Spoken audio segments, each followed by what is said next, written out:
I'm your host, Ricky Camilleri. Our next guests, Trudi Stайлер and AnnaSophia Robb, are the director and co-star of the new film, Freak Show. It's based on the book by James St. James. The film tells the story of a young man who, while attending a conservative high school, is persecuted for being different. Before we bring our guests out, I'd like to remind our viewers at home that you can submit questions via the Submit a Question button, right? Right next to the video you're watching. Now, before our guests come out, let's take a quick look at the trailer for Freak Show. You cannot go to your first day at school like that. You're in the red states now. No Griffins! I've got to prepare you for this world. Be a lamb and make your muff another drinky. You know, son, the nail that sticks out gets hammered down. I am being terrorized out there all day, every day. Aren't you being overly dramatic? Normally, I would take that as a compliment. I just wanted to let you know that I think you're amazing. I didn't startle you. I certainly did not make that sound. You're not supposed to feel. You're supposed to be a man and do! Your situation at school might get a whole lot better. Just tone it down a little. Why did you stop wearing blue jeans? I'm compromising myself for reasons I don't even understand. I mean, you're not getting beamed in the head as much anymore.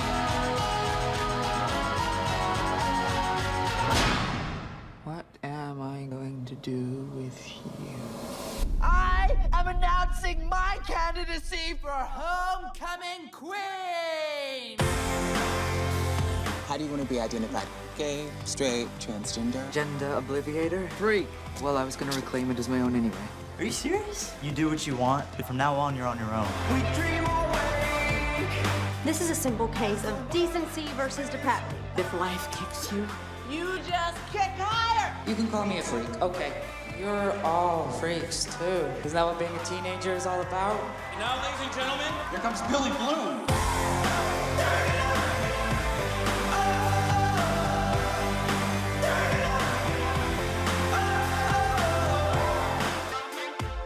What's the F for? It's for freak, you freak. Hit him to the left. Hit him to the left. Stand up, sit down, fight, fight, fight. everybody please welcome AnnaSophia Robb and director Trudi Stайлер.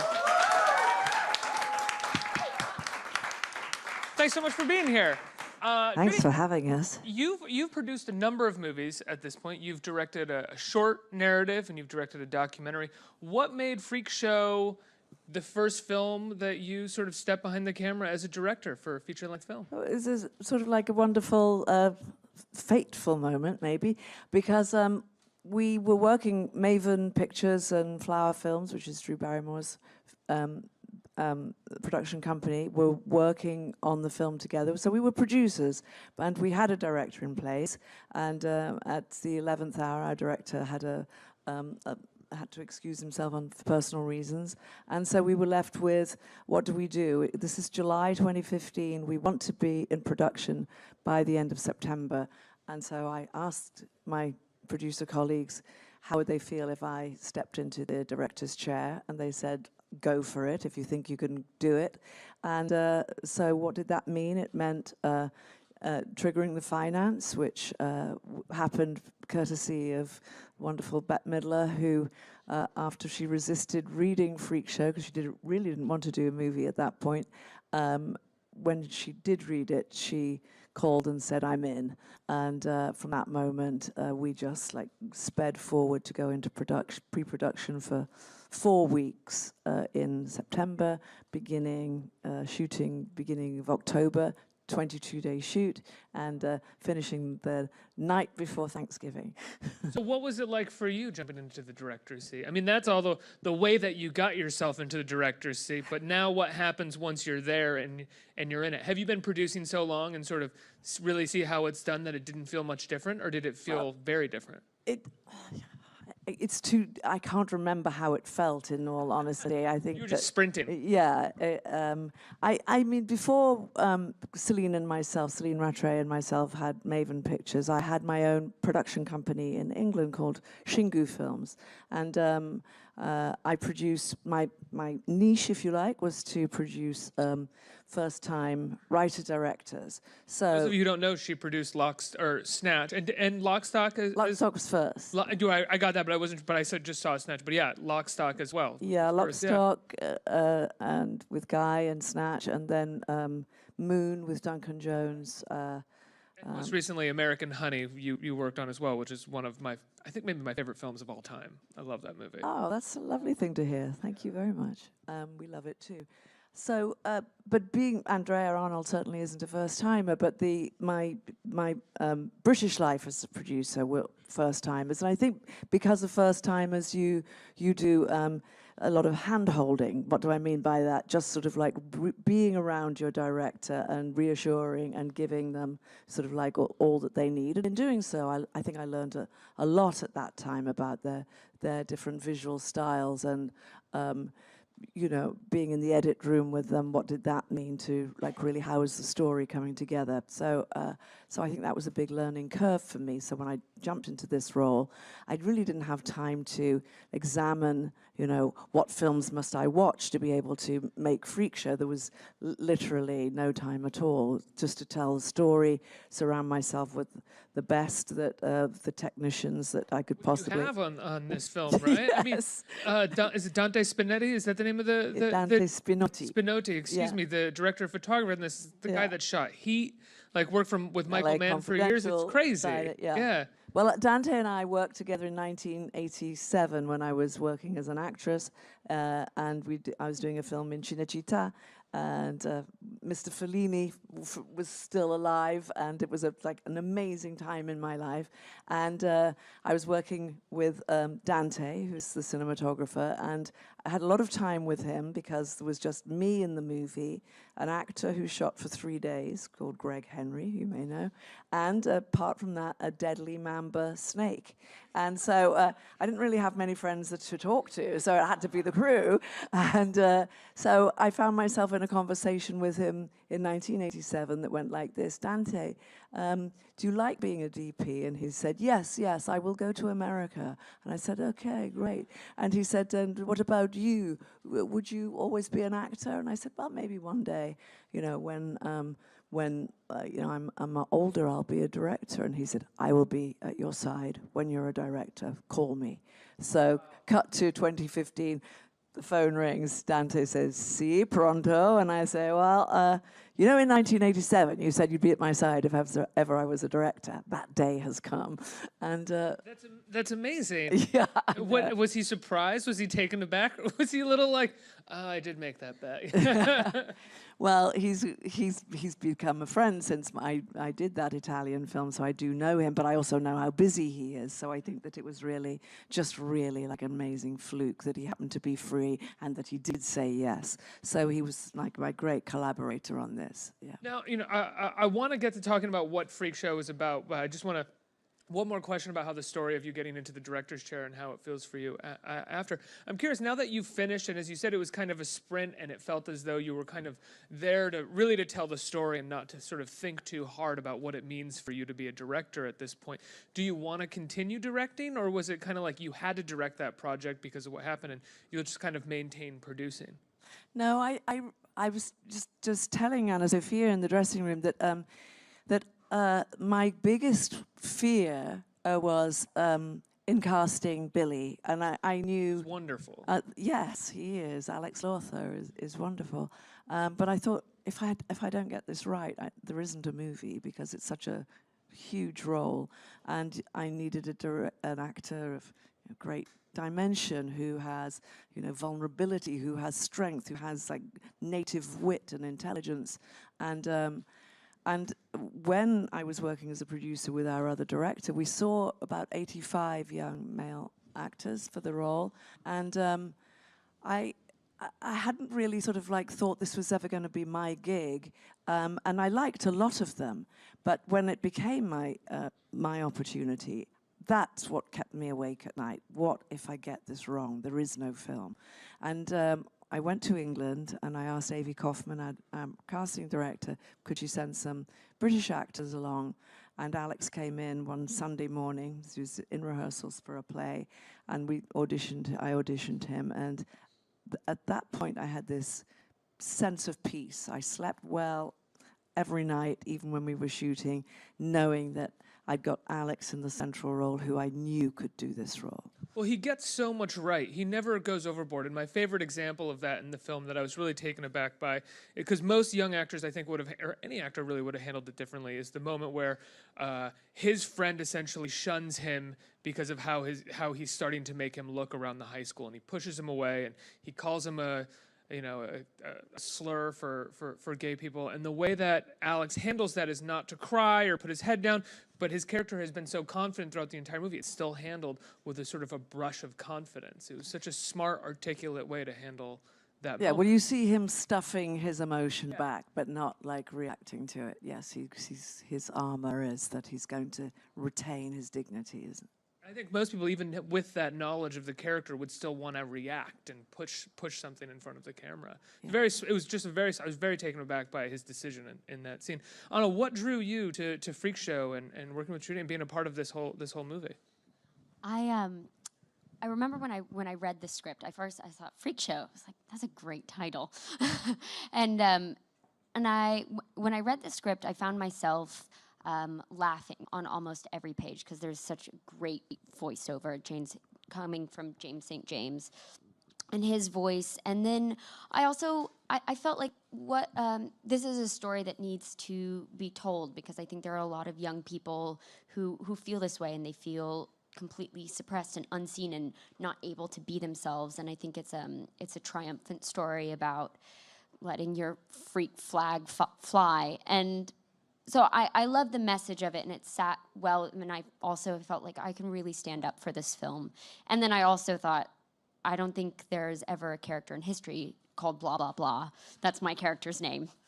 And I thought, this is just going to be great fun. It's like, it's this quirky character. There's quirky characters throughout the film, but there is a groundedness to it, I think, that, and Trudy, I remember when I was reading it and when we met the first time, because I was trying to figure out the tone of like, okay, comedy, dramedy, coming of age story, coming out story, what is this? And I think speaking with Trudy helped me understand, and when we were on set, that it's just like real life where you're talking with your friends and you can be completely raucous, but then also have an intense conversation and then laugh afterwards, and it kind of can ping pong around. And I like that emotional reaction to the story and being on set, that we were able to be more flexible with it. You have a wonderful monologue in the film about this thing called the shadow people. Yeah. And I'm wondering if you ever feel like a shadow person as well, and if that had any sort of, if you related to that monologue. I know nothing about you. That's not like an assumption or an observation of any kind. No, I think it's a compliment. Yeah, there's this great bit in the film when it's towards the end, and blah blah blah reveals that there are these shadow people in the school who are willing to stand up for Billy, and they're people who are just never seen, and you never notice them. And I remember reading it and went, yeah, that's true.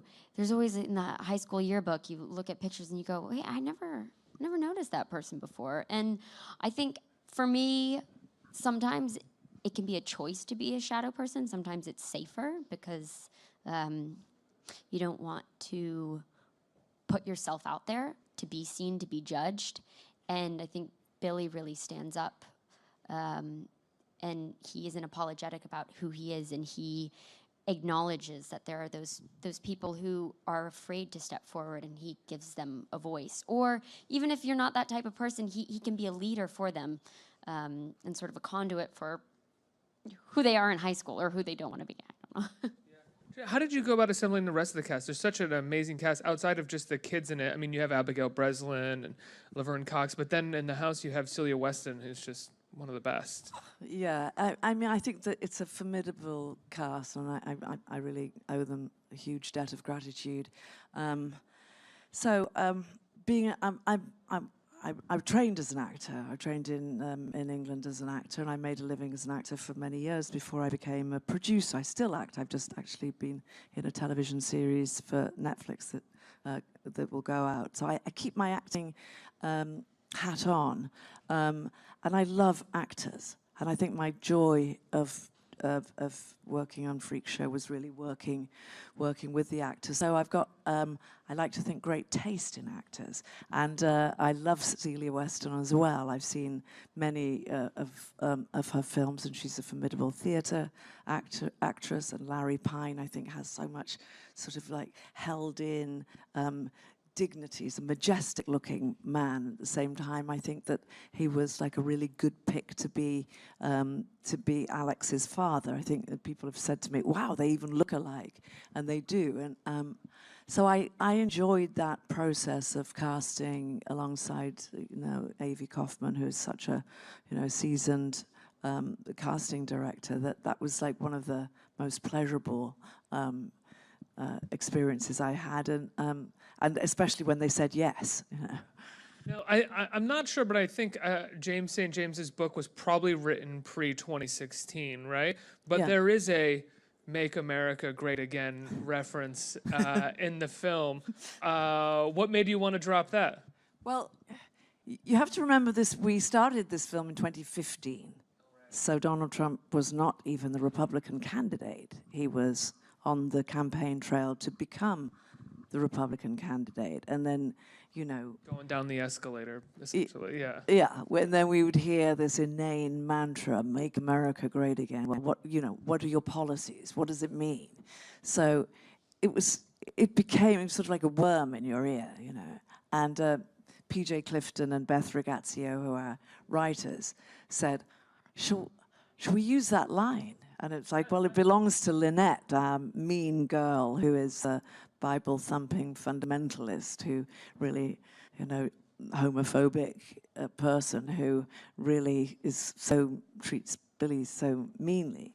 So in that scene that Abigail does so ferociously well, pitted against the wonderful Laverne Cox playing the journalist, they sort of go head to head, and "Make America Great Again" comes up, and it used to be sort of like greeted with a laugh during the early days of Trump sort of like running, but once he became president, it's no longer, nobody laughs anymore. They go like, oh, you can feel it sort of in the pit of most people's bellies. Like, You get very angry at the character in that moment, whereas, like you said, yeah, and if he hadn't become president, we all gone, silly little girl. Thanks to this, yeah. Yeah, right. But now we're like, oh shit, she was right.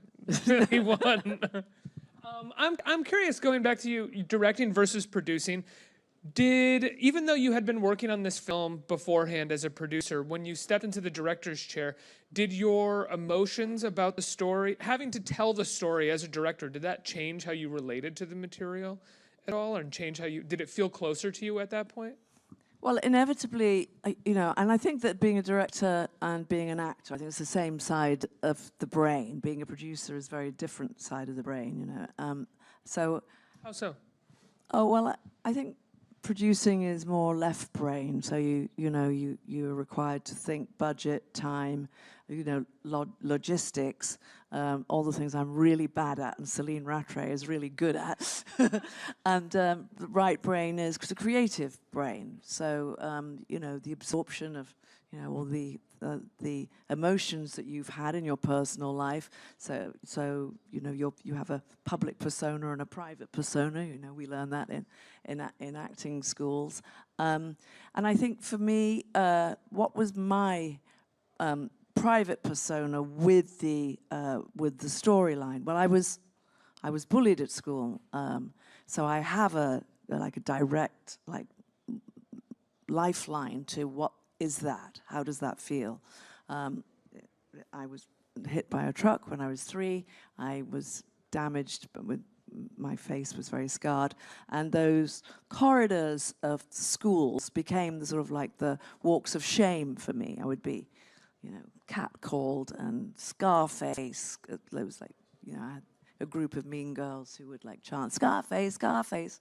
And so when I came to do Freak Show, those corridors that we use so much, they're almost like a character. They're full of predatory eyes, like eyes that Billy has to watch out for himself. And then as the bullying increases, we see he tries to protect himself with his apparel. And that's not going to work either, because when you're marked, you're marked. So I think I brought a lot of my personal experiences to the theme of bullying in the movie.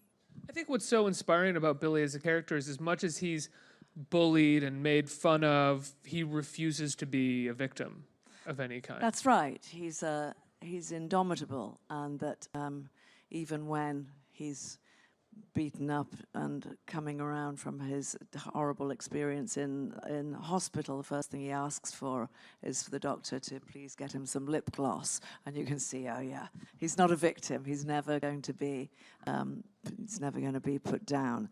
And I think that what sort of like makes him rise up is that experience is, well, I'm still, whatever they do, they can beat me, they can bully me, but I am going to remain true to who I am. And I think that's the crux of the story. And it's certainly true of my story with, that my bullies didn't get the best of me either. Yeah, what are they doing now? They're not directed in movies. Exactly. They might be, but I haven't heard of them yet. Yeah, exactly. I haven't heard of him. I'm curious. Before we turn to audience questions, we just saw in the trailer, and he is in a film for a brief amount of time. John McEnroe. It's a perfect casting for John McEnroe. How did you get him in the film? Well, I've known John McEnroe for about 30 years of my life. He's our neighbor in. We live sometimes in LA and sometimes New York, and he's actually our neighbor in both cities. So he can't get away from me. And when I'm very tenacious. So when I have an idea, and I was thinking, somebody who's kind of volatile, a sports teacher, volatile, does a lot of shouting. John McEnroe. And so... Does McEnroe shout in his personal life? Can you hear him through the walls, like yelling at the TV or something? Yeah, when I first met John, I was in on the West Coast, and my son was 11 or 12 at the time, and there was a game of basketball outside, and my son asked if he could join in the game, and McEnroe looked up and down and said, "Sure, sure."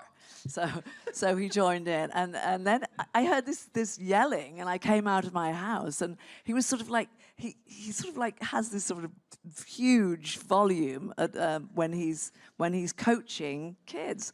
So I always remembered that he was like yelling at these 11-year-olds, and sort of came out to see, well, what was this guy doing? So I remembered that and said, you could play Coach Carter. Actually, I called his agent and I said, would John be in this movie? And he said, do you want him to be himself? And I said, well, almost. Let's get some questions from audience. Who has a question? Right here. Hi, ladies. So AnnaSophia, compared to Trudy, you're just beginning, and Trudy, you've spent last 30 years establishing yourself as an actress and a director and a producer. My question is, when you do have to give up your precious time of your personal life and so forth to dedicate yourself to the projects, which projects for both of you have made it really worthwhile to be completely involved in it and perhaps miss out on the more fun stuff or family time and so forth? Want to go first? I've been acting since I was 9, so I've been doing this for 14 years now. It's a long time, but I'm graduating from NYU in May, and so it's always been a sort of where school has been a priority for me. But it's a great litmus test, and I shot Freak Show while I was in class. Actually, and luckily with my class schedule, I only missed a few. But I think for me, most of the projects, every single project I've done, I've learned from. But I'd say starting out as a young person and putting my education first, that will continue as I make films and I want to produce and I want to direct in the future. But I think just thinking about, like, with this project, what is my moral ground and what messages is it sending? And I think that's definitely worth, well, that is our life. I feel like we're artists. You know, I'm always being told that I've got way too much on my plate, and I've said yes to so many things, and that I should really learn the word no. It's like when I look at my emails in the morning, instead of going to the first one that you see, I sort of plunge into the middle, and I go down, and then I go up, and I get into a complete mess. I think that I have ADHD. I know I have ADHD, but so I'm, and I think having ADHD, as I say, is not it's not a deficit. I think that it's a plus for the job that I do, because I'm a formidable multitasker. As a multitasker, the downside of that is that you do say yes to too many things. So I like to think that every day is filled with wonderment with me. I feel that this is a very privileged job that I'm in as a producer, now a director, and I'm passionate about it. And I'm passionate about it most of all because when we set out our store for Maven Pictures, is that I really felt that the entertainment industry is devoid of women's voices. And so there are the day can be as long as it need be, and I never seem to run out of steam because I really am into trying to move the needle to give women in film many more opportunities. There are 25% of us only as producers. There is 5% of only women work as directors. Add to that the narratives of the entertainment industry, which become the narratives of the world. American movies are seen by most of the world. They are mainly male narratives, and that women in films are often in a relationship to the protagonist of the movie. In other words, if you were to put the woman into the protagonist with the male protagonist role, you'd still have a great film. And so for me, that really keeps me awake, invigorates me, and pushes me forward. So that's what I'm like. I feel privileged to do, and that I want to keep doing, and I want to encourage you to produce and direct, because I know you'd be formidable. Do you? Yeah, let's get a round of applause for that. Do you take inspiration of what we saw on Monday? Was it Monday night or Sunday night at the Golden Globes with activists on the red carpet and the solidarity amongst actresses? Well, I've only heard about it, and I watched Oprah's speech because I was traveling back from Jamaica that night. I mean, it's great to see that women are really taking the lead in this area of refusing to be bullied and refusing abuse. But also, I think we have to take it forward and to say, look, we have to talk about equal pay. We have to talk about equal opportunity. We have to talk about equaling narrative in films and who the protagonists are. They don't have to be men, so we need more screenwriters that are women. I think that being very proactive to how do we go forward now. So I'm very excited about that. Fantastic. Next question. Trudy, why did you decide, and why did you want to make this movie, and also what were the major challenges of working on it? Well, I fell into being the director, as I've said. The major challenges were time and money. We had a very short prep, a month, and 22-day shoot. And I mean, to make a 90-minute film in 22 days is really sort of eye-wateringly short amount of time. So those were the challenges, and you know, and in a very small budget picture, you're always having to compromise, and we had to lose a few scenes, which I was sort of sad about, but to still keep the story and the richness of the story, and I think because we got the caliber of actors that we did, this fine performance from you, AnnaSophia, and Alex, and the team, that we got such concentrated performances from them that I think that it didn't matter that the scenes that sort of told a bit of exposition, perhaps they could go, because I think that the emotional intelligence of our actors really spoke many more volumes, and losing some scenes was not so difficult. Absolutely. I think we have time for one more question. Where is it? Hi there.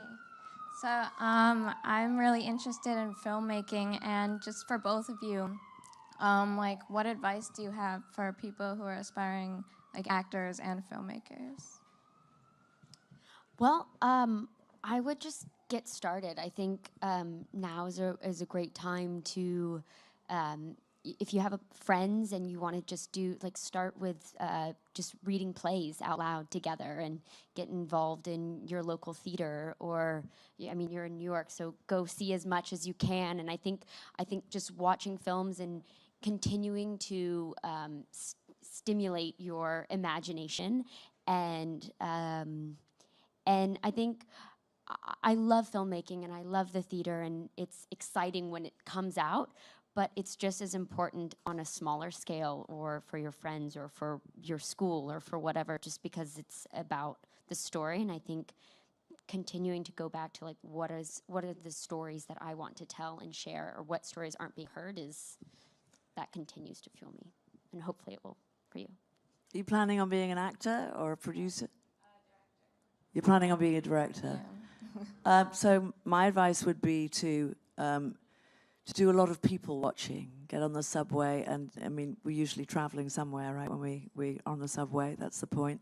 But the point for you, I would suggest, is to really sort of like imbibe the people that you see around you. Like, look at the scenes that are going on, like in everyday life. And I think that the richness of film is sometimes in the in-between moments of life, because that's what we're telling stories of life normally. And so put yourself in a situation where you're amongst people and observing them very, very carefully. And remember those, as you walk down the streets of New York, you sort of like hear fantastic snippets of conversation. And I sometimes like long in movies to like have the chitter chatter of the kind of like these kind of great conversations that your ear will only get like a few words of, and then you'll hear someone like screaming and the honking of taxis. But it's a very it's very rich for your for your learning, and then make notes of it, and if you can, maybe some recordings too, and just keep that and build up your portfolio of exciting things, and notice yourself, what then about all that what is it saying to you in your personal life, and always bring you to the forefront. I found that very useful in this one-time experience. I love the film. Congratulations. Freak Show. How can people see Freak Show? When can they see it? So it opens at the IFC downtown this weekend, and on VOD platforms on Friday. Fantastic. Everybody give them a round of applause for Freak Show. Thank you.